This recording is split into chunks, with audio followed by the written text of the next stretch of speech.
HMDA के साबिक director Shiv Balakrishna को गैर मुतनासिब असासे जात केस में कर लिया गया गिरफ्तार।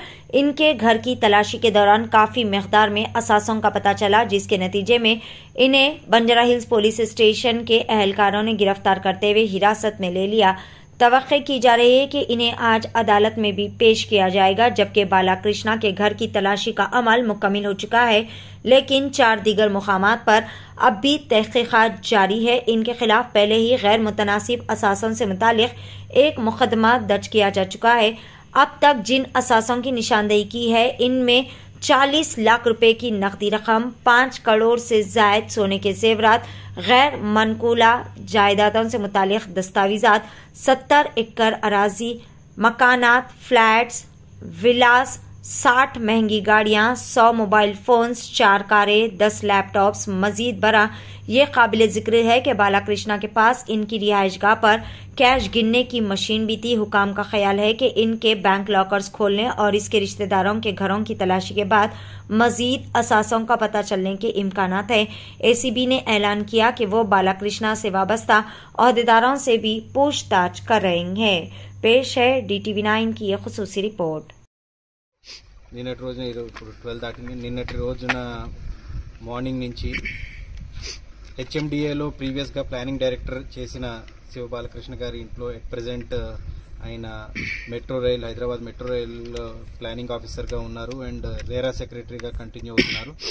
వారి ఇంట్లో సర్చెస్ చేయడం జరిగింది. వారిపైన ఆదాయానికి మించి ఆస్తులు ఉన్నాయన్న ఆరోపణలతోటి ఎంక్వైరీ చేసి అందులో నిజం తేలడంతో కేసు రిజిస్టర్ చేసి సర్చెస్ చేయడం జరిగింది.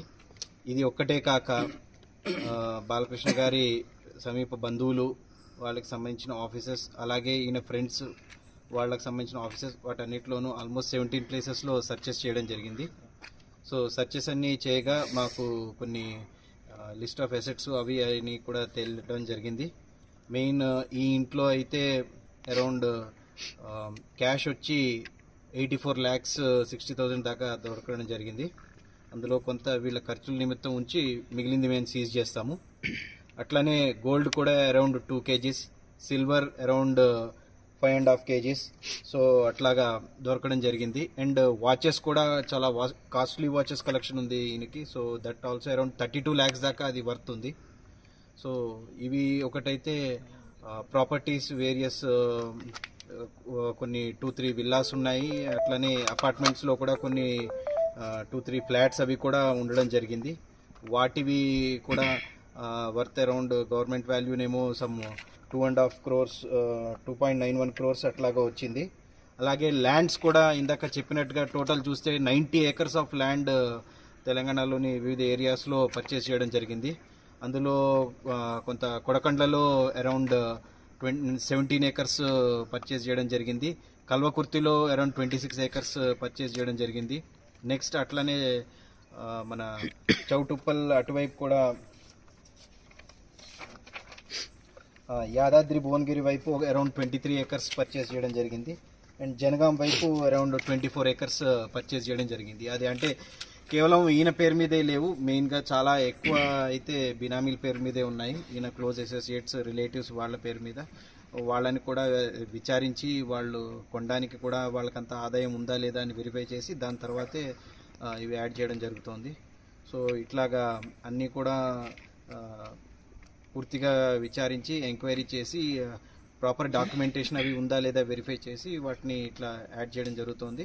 సో అరౌండ్ టోటల్ వాల్యూ మొత్తం ఈరోజు సర్చెస్ ద్వారా మాకు తేలింది, మొత్తం ఆస్తుల వివరాలు అవి చూస్తే అరౌండ్ 8 crores 26 lakhs ఆడ్గా మాకు గవర్నమెంట్ వాల్యూ ప్రకారం తేలింది. ఈ ల్యాండ్స్ ఉన్నాయి కాబట్టి అవి మార్కెట్ వాల్యూ మేము రఫ్గా ఎస్టిమేట్ చేసాము. అవి ఎగ్జాక్ట్ అని కాదు, బట్ తెలిసిన వాళ్ళతో మ్యాక్సిమం ఎస్టిమేట్ చేస్తే ల్యాండ్సే అరౌండ్ 55 crores దాకా అవి ఉండొచ్చు, 60 crores కూడా ఉండొచ్చు అని ఉంది. అదర్ ఫ్లాట్స్ కానీ విల్లాలు కానీ అవి కూడా చూస్తే కూడా అవి కూడా అరౌండ్ 10 crores అట్లా ఉండే. సో టోటల్ అరౌండ్ మార్కెట్ వాల్యూలో 75 crores ఉండొచ్చు అన్నట్టుగా మేము అనుకుంటున్నాం. It's a rough estimation, but almost అంతా అయితే రీచ్ అవుతుంది అన్నట్టుగా అనుకుంటున్నాము. సో అట్లాగే ఇప్పుడు ఈ సర్చెస్ ఇంకా కొన్ని చోట్ల కంటిన్యూ అవుతున్నాయి, ఇంకో 3-4 ప్లేసెస్లో కూడా. So searches are still continuing. అవి అయిన తర్వాత డీటెయిల్డ్గా రేపు మార్నింగ్ మీ అందరికీ కూడా ప్రెస్ నోట్ ఇవ్వడం జరుగుతుంది. బాలకృష్ణ గారిని ఇప్పుడు మేము కస్టడీలోకి తీసుకుని రేపు కోర్టులో ప్రొడ్యూస్ చేయడం జరుగుతుంది. తదుపరి పోలీస్ కస్టడీకి కూడా మేము తీసుకోవడం జరుగుతుంది. ఎందుకంటే కొన్ని విషయాలు చెప్పలేదు, ఎక్కువ కోఆపరేషన్ కూడా చేయకపోవడంతో ఖచ్చితంగా ఇంకా కొన్ని డీటెయిల్స్ ఆయన నుంచి తెలుసుకోవాల్సినవి కూడా ఉన్నాయి. సో ఆ బేసిస్లో ఆయన మళ్ళీ పోలీస్ కస్టడీకి కూడా తీసుకోవడం జరుగుతుంది. సార్ కేటీఆర్